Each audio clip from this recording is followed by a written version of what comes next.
అందరికీ నమస్కారం అండి. ప్రభుత్వ ఆస్తులకు, ప్రభుత్వ ఖజానాకు ధర్మకర్తగా ఉండవలసినటువంటి ప్రభుత్వం రాష్ట్రంలో అత్యంత ఖరీదైనటువంటి భూములని అయిన వారికి పప్పు బెల్లాలుగా పంచిపెట్టడం చేస్తూ ఉంది.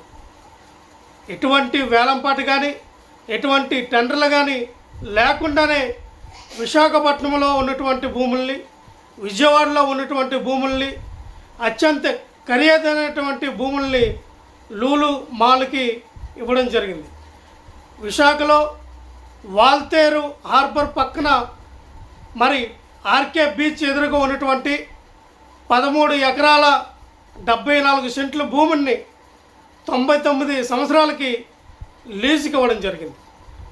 అంటే ఆ లూలు మాలు నిర్మాణం చేసే దశలో ఒక 3 సంవత్సరాలకి ఎటువంటి మరి చెల్లింపు లేకుండా వెసులుబాటు ఇవ్వడం జరిగింది. అంటే ఒక సంవత్సరానికి ఒక అడుగు ₹1.5కి అద్దె చెల్లిస్తే దాదాపుగా 4,50,00,000 రూపాయలు మరి ప్రభుత్వానికి చెల్లిస్తూ ఉంది. అంటే ఈ 3 సంవత్సరాలకి దాదాపుగా 15 కోట్ల రూపాయలు మరి రాష్ట్ర ఖజానాకి నష్టం కలిగించినట్లే. ఇలా చూస్తే మరి విజయవాడలో ఉన్నటువంటి అత్యంత ఖరీదైనటువంటి భూమి, విజయవాడ పాత బస్టాండ్ గవర్నర్పేటలో ఉన్నటువంటి 4 ఎకరాల 51 సెంట్ల భూమి ఏదైతే ఉందో ఆ భూమిని ఈ లూలు మాల్కి అప్పచెప్పడం జరిగింది. 156 కోట్లు పెట్టుబడి పెడతామని చెప్తే 600 కోట్లు విలువ చేసిన భూమిని ఎట్లా మరి కట్టబెట్టారో అర్థం కావట్లేదు. మరి ప్రభుత్వ వాణిజ్యానికి వాడుకున్నటువంటి భవనాలకి ఇచ్చినటువంటి మరి ఏవైతే ప్రభుత్వ వాణిజ్యాలకు ఇచ్చినటువంటి భవనాల ద్వారా వచ్చిన అద్దెలు హైదరాబాద్లో 80 రూపాయల నుంచి 100 రూపాయలు ఉంటే, మరి విశాఖపట్నంలో 40 రూపాయల నుంచి 60 రూపాయలు ఉంటే, ఒక లూలు మాల్కి మాత్రమే ₹1 ఇవ్వడం జరిగింది. అంటే ₹1.5కి ఇవ్వడం జరిగింది.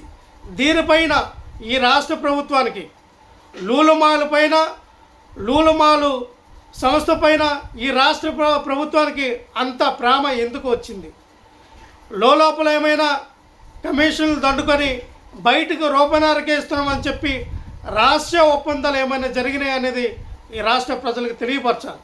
ఎందుకంటే అత్యంత విలువైనటువంటి భూములను యువతల విజయవాడలో ఉన్నటువంటి గవర్నర్పేట పాత బస్టాండ్ ధర అత్యంత విలువైనటువంటి భూమి 600 కోట్లు విలువ చేసే భూమిని కేవలం 156 కోట్లు పెట్టుబడులు పెట్టి G3 కన్స్ట్రక్షన్స్లో మన యొక్క లూలు మాల్ కడతానని చెప్తే వాళ్ళకి ఇవ్వడం జరిగిందంటేనే అక్కడ ఎంత మరి అవినీతి జరిగిందో మనకు తెలుస్తూ ఉంది.